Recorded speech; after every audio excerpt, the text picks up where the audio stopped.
Transform your Honda Accord's look and attitude with a custom front lip spoiler sourced right from eBay. First things first, gather your tools. You'll likely need a drill, assorted drill bits, a set of screwdrivers, possibly some wrenches, a measuring tape, and some strong masking tape. Don't forget safety glasses and gloves. Next, prepare your Accord. Ensure the car is on a level surface. Clean the area of the bumper where the lip will be mounted thoroughly now. Carefully position the lip spoiler onto your bumper. Use masking tape to temporarily secure it in place and get that perfect alignment. This is crucial for a clean finish.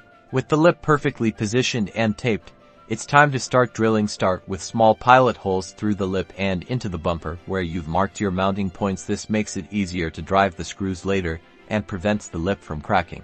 Now, grab your screws. These usually come with the lip, or you can source suitable ones. Drive the screws through the pre-drilled holes, ensuring they are snug, but be careful not to over-tighten and strip the plastic if your lip has multiple mounting sections. Repeat this drilling and screwing process for all of them.